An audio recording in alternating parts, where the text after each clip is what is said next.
Cuando pensamos en teatro, la mente occidental suele irse automáticamente a la estructura clásica. Un edificio, filas de butacas, una cuarta pared que separa el público y una ficción que empieza y termina cuando se abre y se cierra el telón. Pero con el contexto de los pueblos originarios de nuestra América, esta lógica estalla por los aires. Aquí, la teatralidad integra de forma holística la espiritualidad, el cuerpo, la danza, la oralidad y la memoria colectiva. Para entender esta manifestación en toda su complejidad contemporánea, nos vamos a guiar hoy por una triada conceptual que es, en realidad, un motor de vida, resistencia, escena y resistencia. Quédese con nosotros, porque hoy desmontaremos el canon eurocéntrico para entender cómo el pasado se hace presente en las tablas para defender el futuro. Identidad. La autorrepresentación frente al estereotipo. Empecemos por el primer eje fundamental, la identidad. Históricamente, en el teatro convencional, lo indígena ha sido representado, entre comillas, por otros. Ha pasado por el filtro de la mirada colonial, la mirada del Estado o, en el peor de los casos, la folclorización de los museos. Esa idea que lo indígena pertenece a un pasado estático, a un diorama congelado en el tiempo. El teatro indígena contemporáneo rompe con esto a través de la autorrepresentación, aunque la identidad se activa como un derecho y como un ejercicio de soberanía. No se trata de disfrazarse de otro, se trata de encarnar la propia historia. Para poner eso en perspectiva teórica, me encanta una frase de una investigadora y socióloga, Aymara Silva Rivera Cusicanqui, quien analizando la identidad en los Andes nos regala una verdad tremenda. Abro comillas. La palabra es el lugar de la ficción, mientras que el cuerpo es el lugar de la verdad. Cierro comillas. En esta escena, el cuerpo colectivo no miente. Hay una auténtica descolonización del cuerpo. Los actores y las actrices de los colectivos de Chiapas, Yucatán o de las comunidades mapuches y quechuas usan su propia corporalidad, sus rostros y, de manera crucial, sus lenguas nativas, como el tzoltli o el quechua, el náhuatl o el mapuzungún, como la materia prima de la obra. El simple hecho de gritar, cantar o llorar en una lengua originaria sobre un escenario actual no es solo un hecho estético, es un posicionamiento político de existencia. Y ojo, esta identidad no es estática. Estas obras nos muestran identidad híbrida, el indígena de hoy, el joven urbano, el migrante, el profesional que navega entre la modernidad y la raíz central. La identidad aquí no es individual ni egocéntrica, es comunitaria y relacional. Es el vínculo vivo con los ancestros, la tierra y los elementos sagrados. Bloque 2. Escena. El espacio ritual y el quiebre de la cuarta pared. Pasemos al segundo eje, la escena. Si la identidad es el ser, la escena es el hacer, el lugar donde los cuerpos confluyen. ¿Dónde ocurre el teatro indígena? Olvídense del teatro a la italiana. La espacialidad aquí subvierte los límites arquitectónicos tradicionales de la caja negra.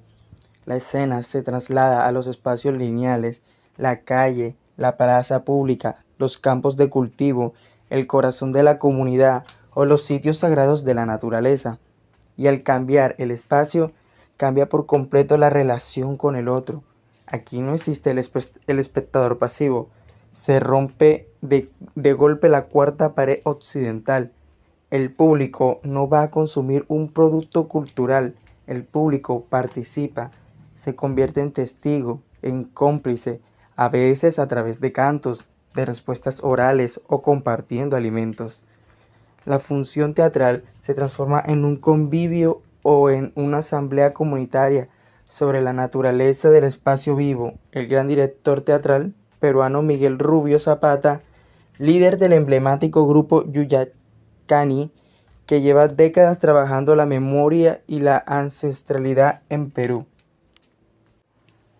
Reflexiona de una manera hermosa. El teatro no es el edificio, es el encuentro de los cuerpos en un espacio-tiempo determinado donde se produce la memoria. Para nosotros, la escena es un espacio de fricción y de confluencia entre los sagrados del ritual y la urgencia de la historia. Qué potente esa frase, la fricción entre lo sagrado del ritual y la urgencia de la historia.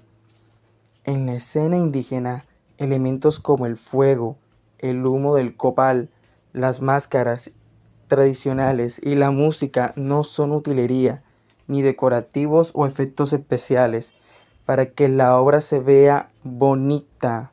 Son portadores de un significado vivo y sagrado, alteran el tiempo y el espacio de la representación, uniendo el mito cósmico con la realidad social del presente absoluto.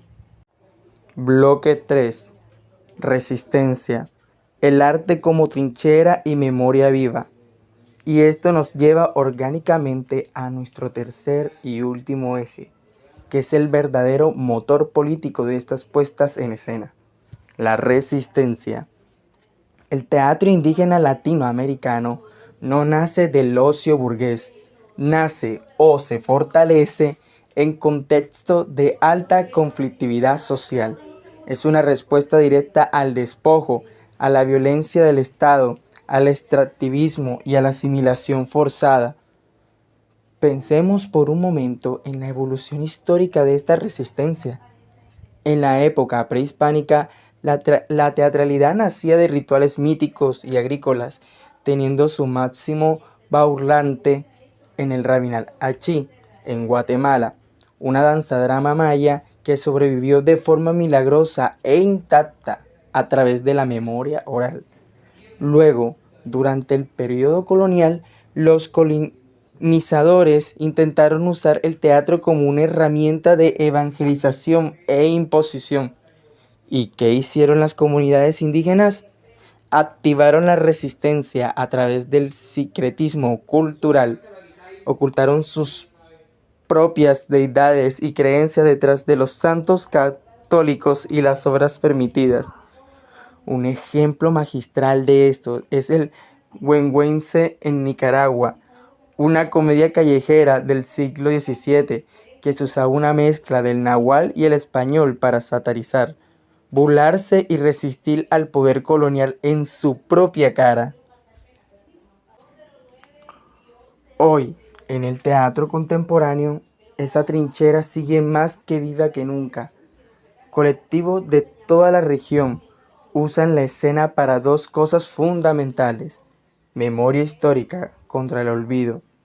Se significan los traumas colectivos como las masacres y el genocidio maya durante la guerra civil en Guatemala o el conflicto armado en Colombia, buscando la sanación comunitaria y la exigencia de justicia, defensa de territorio. Obras actuales se plantan cara a cara contra las mineras, las hidroeléctricas y la deforestación, como los colectivos que protegen la Sierra Nevada en Colombia o el proyecto de teatro Mapuche en Chile y Argentina. El teatro aquí es una protesta performática en defensa de la madre tierra. ¿Cómo no recordar este punto al gran maestro del teatro latinoamericano, Augusto Boal, creador del teatro del oprimido, quien dejó una premisa que resuena con total vigencia en estas prácticas? El teatro es un arma muy eficiente. Por eso las clases dominantes intentan permanentemente adueñarse de él. Pero el teatro también puede ser el arma de liberación en manos de los pueblos originarios. Esa arma de liberación se activa al rechazar la condición de víctimas mudas. Dejen de ser sujetos de estudios o personajes secundarios en la historia de alguien más para convertirse en los narradores y directores de su propio destino. Conclusión. Un arte para la supervivencia. Para cerrar el episodio de hoy, podemos concluir que el teatro indígena en América Latina no busca encajar en las grandes industrias culturales ni ganar premios en los circuitos de la élite estética eurocéntrica. Su último fin es, sencillamente, la supervivencia. Al entrelazar la identidad descolonizada, el ritual de la escena comunitaria y la urgencia de la resistencia política, los pueblos originarios de nuestro continente nos demuestran que el arte puede ser un archivo vivo. Nos enseña que la escena es, tal vez, el único lugar sagrado que nos queda donde el pasado puede hacerse presente con tanta fuerza, solo para asegurar y defender el futuro.